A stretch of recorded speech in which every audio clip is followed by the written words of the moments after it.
afternoon, Geoff.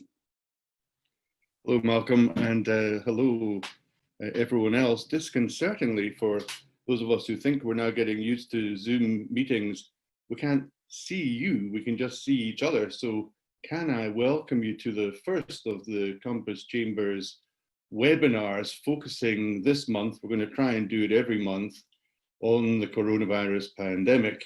I hope we're familiar to most of you. I'm Geoff Clarke. I'm presenting this webinar with Malcolm McGregor.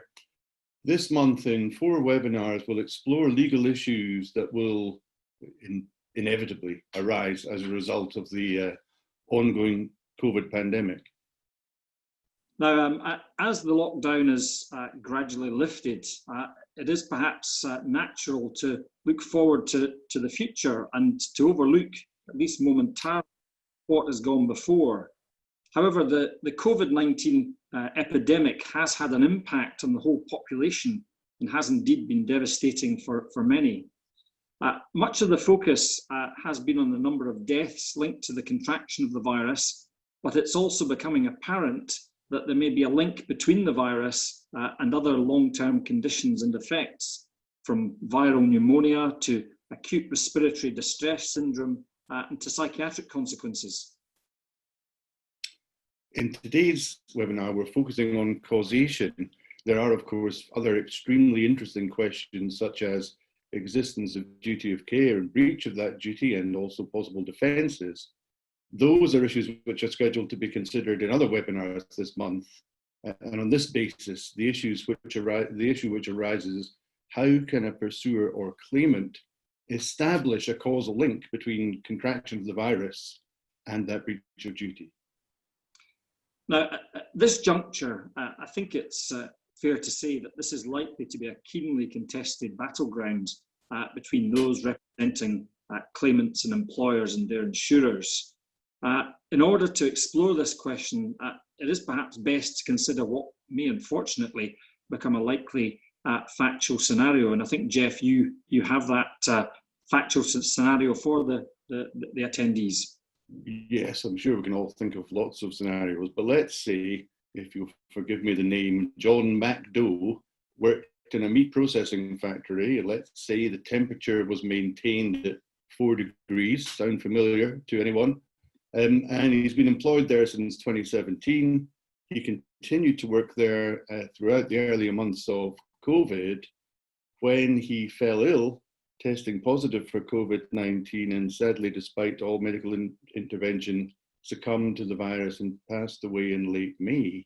And let's say during his last months at work, he worked alongside a colleague who himself had the virus. As a result of his death, John McDoe's relatives are keen to sue his employers for damages arising under 4.3 of the NHS Scotland Act for wrongful death. Now, as discussed, for present purposes, breach of duty is assumed. That being so, one of the questions which naturally arises is, what more do the relatives have to do to establish liability? The relatives will have, of course, to demonstrate a causal link between any breach of duty and, in this instance, the contraction of COVID-19 as a result of exposure to the colleague, and then subsequently a link between that virus and death. Now, this working example, as I think Geoff has already indicated, could easily be adjusted to reflect many other circumstances, whether that be someone working in a care home or hospital and who has contracted the virus, by way of example. And those cases which Malcolm has just mentioned might be cases where it's pretty obvious that exposure was at work. But in the situation of the meat processing factory or other place of work, these will be much more difficult cases. And we will all remember that in Sienkiewicz, Lord Phillips reiterated the basic principle of causation, that the claimant will only have a cause of action if he can prove on balance of probabilities that the defendant's delictual conduct caused the damage in respect of which compensation is claimed. And he must show that but for the delictual breach, he would not have suffered the damage. Could be pretty tough. Now, the widespread nature of the coronavirus throughout the general population, combined with the reported high transmissibility, presents a significant hurdle in satisfying that but-for test. Indeed, for those who have suffered from the virus in the past few months, that task may be made even more difficult in the absence of any standardised and comprehensive test and trace system, which could ultimately identify the likely source of infection.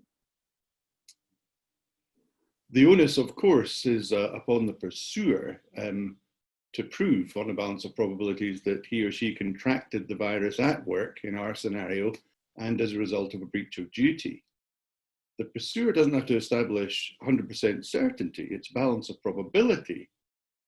However, due to the transmissibility of the disease and its apparently lengthy incubation period, establishing the causal connection even on a balance of probabilities may be very difficult. And in fact, there may be little difference from proving the link with something akin to certainty. Now, whether for the pursuer or defender, it is likely that an in-depth examination of a pursuer or deceased's activities and lifestyle at the time of the likely exposure will be required. For example, taking into account the likely incubation period, was the pursuer maintaining social distancing? Did he use public transport? Did he live alone? What were the movement and interactions of his partner at the material time? Was he using a face mask? Was he meeting with others from other households? Or even, and perhaps controversially, was he following Dominic Cummings and making allegedly non-essential travel trips? As matters stand, there's a fairly vast array of everyday situations and interactions that may have exposed the pursuer to the virus. In the Advocates Library at present, if a book is borrowed, the book is quarantined for 72 hours. I should say, books are rarely borrowed in the Advocates Library because we all use Westlaw now, although other good legal providers are available. So the books are quarantined for 72 hours. So the nature of the coronavirus presents a significant challenge for a pursuer because all of these factors must be looked at over the period of the incubation period of his disease. And I think, Geoff, as I understand it, in relation to the 72-hour period in the library, that's because of this perception that, I don't know whether it's right or wrong, presumably it is, there must be scientific evidence for it, that the virus can remain live and transmissible in such items. Well, I think there's certainly evidence that it can remain alive on plastic and glass. Whether it can remain alive on cardboard and the printed page, I think is more questionable, but we're no doubt erring on the side of caution as far as management is concerned. Now, I think it's also important to bear in mind that causation, on one view, is unlikely to be established solely on the factual circumstances of a pursuer or deceased during any incubation period. Extensive expert evidence will inevitably be required with the input of virologists and epidemiologists, essential in assessing and analysing the significance or otherwise of the potential sources of infection at various stages of any identified incubation period. There is the compensation scheme which has been announced, set up by the government to provide NH workers who have died as a result of coronavirus compensation, although I think not general compensation. On the face of it, the implication is that frontline NHS worker who dies from coronavirus will be eligible and qualify for a lump sum, but that might be a modest amount compared to full compensation for wrongful death.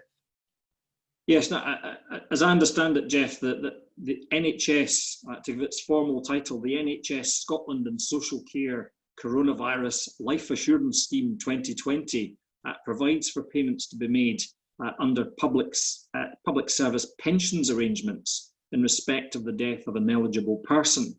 Now, what's an eligible person?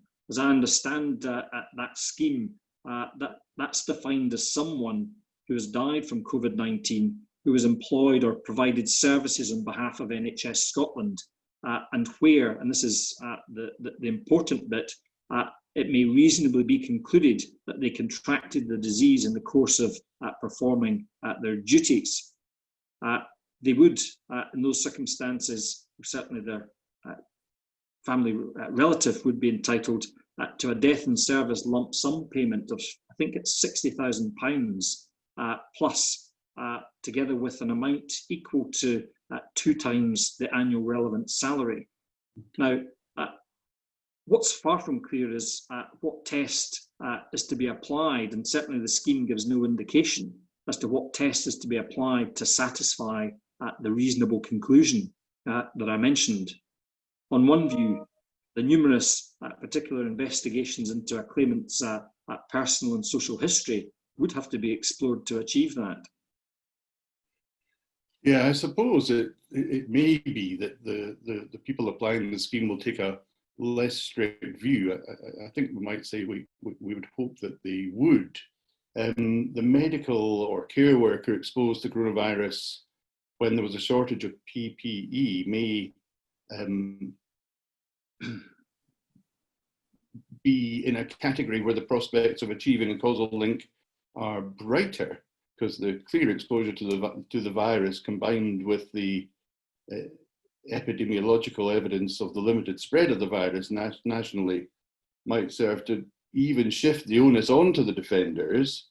In those circumstances, it might be that it will be for the defenders, or for the scheme, I suppose, those acting for the government, to explore the daily life of the victim if they wish. Whether they do so, I suppose, will be a matter of public policy.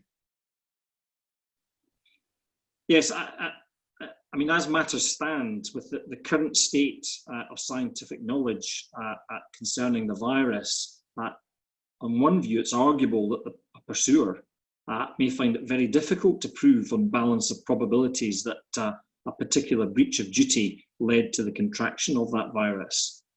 Or, I suppose another way of looking at it is that there are likely to be reasonable prospects of a defender successfully arguing that causation cannot be established. On the current scientific knowledge, and of course I'm conscious that that appears to be changing all the time, even at the moment, but on the current scientific knowledge, does that mean that COVID-related personal injury claims, such as portrayed in your example, Geoff, are they in the main bound to fail? Well, can I say before addressing that specific point that, or can I ask, do you think if someone achieves an award under the scheme, that might at least satisfy causation in a personal injury action, albeit that duty and breach of duty would remain to be proved? Yeah, I mean, I've thought about that, and I think at a fundamental level, the answer probably has to be no. The scheme is part of the pension arrangements, and I suppose whatever the pensions trustees decide, and the basis in which they decide what is a reasonable conclusion that COVID was contracted during the course of employment, will, on the face of it, have no bearing on liability in the context of any litigation. However, I suppose at a more practical level, given that we're dealing with a very specific category of worker and the employer, namely the NHS, it may be, I don't know, that the actual answer in practice would be very different. But I suppose that still brings us back to the more general issue of whether standing what appear to be some difficulties that might face a pursuer making that connection between exposure and the virus or contracting the virus, are these personal injury claims as such in the main bound to fail?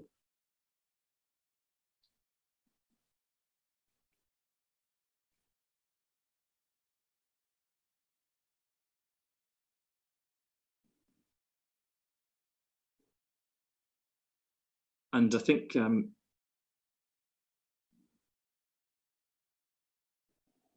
just wondering if we've lost Mr. Clarke. because I think I seem to be the only person on screen at the moment. So we'll continue in Geoff's absence, and perhaps if I can answer my own question about whether personal injury claims in the main are bound to fail. I think on one view, yes, sorry, Geoff, you've returned to us. We lost you momentarily. Okay. Well, and I think, I suppose, Malcolm, going back to the question that you asked me before, I disappeared, which just proves the old adage that to err is human. To really screw up, you need a computer.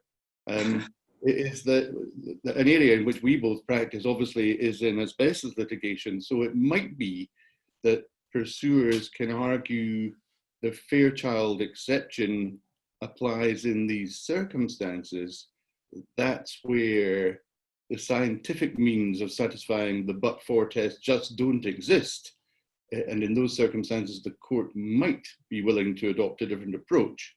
And people will be familiar with the decision from 2003 in Fairchild, where claims arising from mesothelioma, where there were a number of sources of asbestos, and where the pursuers could not identify the source that caused the mesothelioma. Yes, I mean, that's right, Geoff. I mean, the House of Lords in that case adopted a test for causation, which asked not that claimants should establish where the offending asbestos was inhaled, but instead whether an employer had materially increased the risk of harm to the claimant. And I think in that case you mentioned earlier, Sankovic, Lord Roger explained the decision in Fairchild that it proceeded on the basis described by Lord Bingham, I think memorably, that there was a rock of uncertainty. In other words, there is no way of identifying, in terms of asbestos, the source of the fibre or fibres which initiated the genetic process which culminated in the malignant tumour. Yeah, Lord Rogers confirmed that in mesothelioma cases, defendants whose breaches of duty materially increase the risk, that the victim will develop mesothelioma are liable jointly and severally, and that might be said to apply certainly in obvious cases of increasing risk of COVID. But this exception to the basic principle was created specifically for mesothelioma because of the state of medical knowledge at that time.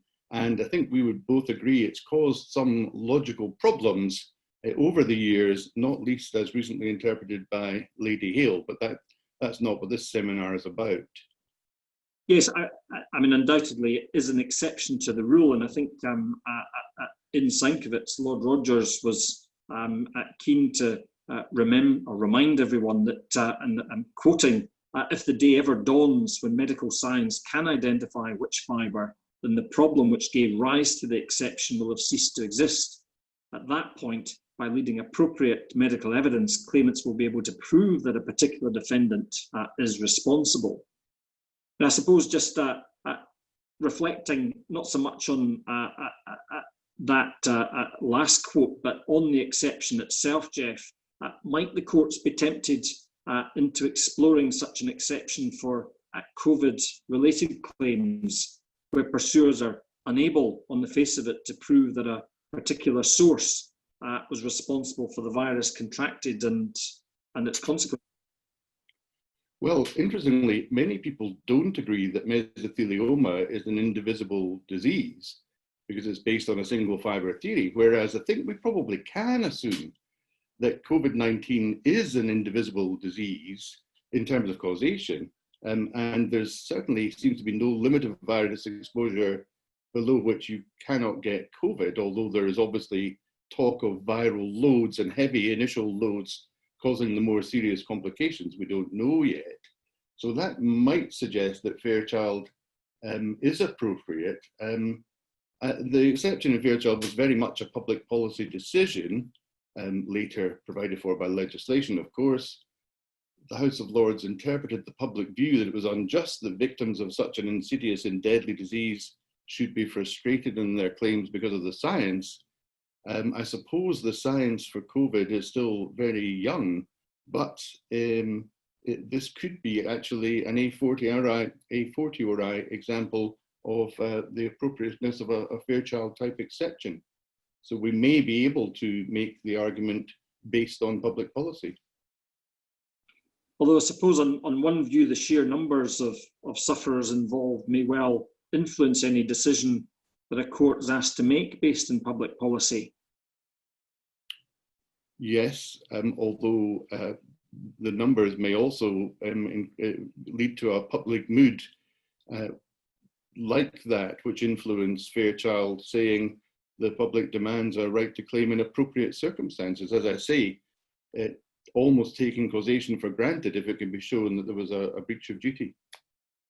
So I suppose, Geoff, where does this leave your example of the relatives of the curious name John McDoe?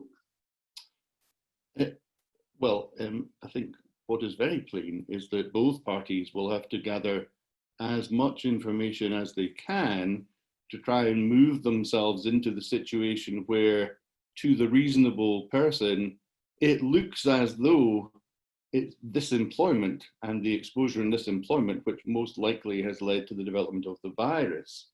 The relatives will seek to establish that the only credible source of the virus was at work.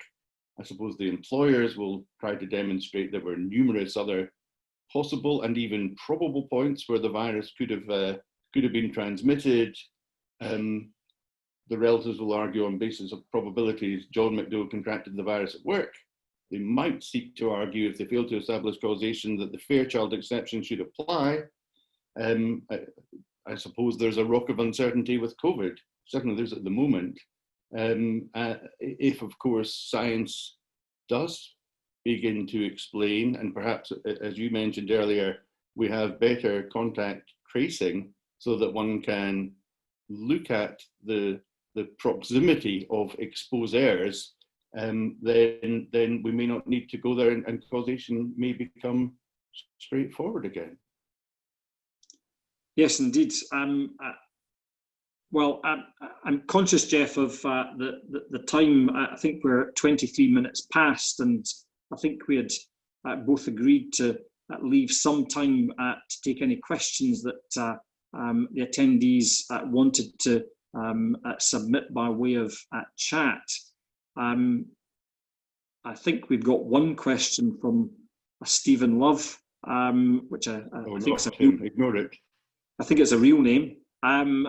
He asks, causation, it's clear expert evidence to be required, re causation and perceived science. What's the relevant area of medical specialisms? I assume that in the first instance, I think as we've already touched on, that's likely to involve epidemiologists and virologists in the first instance. Yeah, I think that's got to be right, epidemiologists and virologists. I mean, what we've not touched upon, Geoff, is I think medical causation, if I might describe it, which is looking at, for example, as I mentioned at the outset, the types of symptoms and conditions that people are suffering from, such as, for example, post-viral fatigue.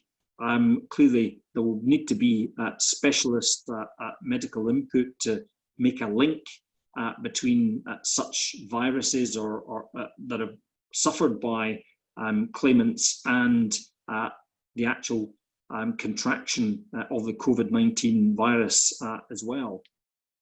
Which is going to be radiologists and other disciplines. Certainly, reports suggest that there's quite strong radiology, even if symptoms of COVID are quite mild, so that even if one is not suing for the direct consequences of COVID, maybe that's the wrong way to put it, the radiology may demonstrate that it's had serious effects without causing particular illness. Yes. Now, I think we also have another question, this time from Stephen Waklowski. The evidence for exposure to COVID-19 may be within the control of the defender as opposed to evidence of dust exposure, which was more likely in the control of employers. How would that weigh in the arguments for and against using Fairchild? I don't know if you've got a particular view on that, Geoff. I suspect the question probably means control of the pursuer rather than defender. Well, that's why I was made the point briefly that the Fairchild exception is based on what I think is the erroneous notion that mesothelioma can be caused by a single fibre, whereas most people accept that because probably most of us have asbestos fibres in our lungs, but fortunately we don't hopefully die of mesothelioma, that is flawed. But at least as far as I'm able to understand, as entirely a layperson, COVID may be much more insidious as well as invidious and may be more appropriate. So I think that's a good point, but we'd all have to go back and rethink the nature of the injury in asbestos is exposure to dust. But here it will just be exposure to the virus from other people. So we don't want to go into duty of care, etc. But if an employer knew or recklessly wasn't aware that other employees who were working near this person had been exposed to the virus and was not enforcing masks and social distance, then that may be all you would need to show a prima facie case, and the rest can be done just in the normal techniques of litigation, such as motions for commission and diligence to recover evidence. Yeah, I think Stephen probably hits upon a relevant point because much of the weight of feeling that eventually saw the public policy decision in Fairchild was that here were victims who were without recourse, and obviously the defenders or the individuals or the companies who exposed the pursuers and unfortunately the deceased persons to asbestos when in fact they may have had some knowledge at some time of the dangers of asbestos. That is a slightly different position, as Stephen highlights, to a current one where a pursuer may well have all the information about his lifestyle which is relevant to working out how COVID was contracted. That may influence public policy at the end of the day. I think all we can say, Stephen, is we'll just have to wait and see in relation to that one. Just on that recovery of documentation, I think you mentioned, Geoff, Claire White's got an interesting question. Might investigations into possible workplace contraction of the virus involve looking at the personal medical records of other employees and thus raise some interesting issues of data protection? I think that may well be the case. I think it may undoubtedly, and it just shows the benefit of discussions like this. It's particularly frustrating now that we can't have direct participation with the candidates so that we can share our views as lawyers in this very novel situation. Yes, and well, I think, for example, Claire is probably hinting at not only in relation to other work colleagues, but for example, if your partner at home may have COVID, maybe that would be of clear relevance when looking at the circumstances in which a pursuer contracted the disease or not. So, yeah, I think it does raise interesting issues of data protection and can no doubt form the basis of a further webinar. Finally, I think I'm conscious of the time. Finally, I think we have a question from Steve Lang, although I think it's a question. How would the employer defenders go about investigating the potential exposure of the lifestyle of the deceased before he died, when that knowledge will only be within the knowledge of his family and there may be no documentation? And I think he makes reference to whether Speckadocs might recover bank statements showing that he visited a host of Aberdeen pubs. Not anymore. I suspect you'll agree with me, Geoff, that will be a problem for employer defenders, but it's a problem that employer defenders face in many types of cases at present. So I suspect it's not going to bring to an end or certainly necessarily influence what happens in cases one way or the other. is it might make it more arguable that you might be entitled on a very limited basis to recover the medical records of family and others living in the house, although anecdotally I've heard from senior GPs that they are not finding that whole families get the condition, and very often one partner, even if they become seriously ill, is the only person affected, even though they're living in close proximity and the other one is providing care. Well, thank you, Geoff. I'm conscious now that I think we've possibly run over, so I think I will leave it to you to say our goodbyes. Yeah, well, I'm not sure if it's been a pleasure. I'll have to reflect on that. I'm very grateful to Malcolm for all his points and his questions. Thank you very much for attending, and I hope you join us in dialing into the other 3 webinars, and I hope you approve of this present format. Now, certainly I'm going to speak for any longer, so thank you, Geoff, and thank you, everyone. I hope to see you virtually at the other webinars. Goodbye, everyone. Okay, bye.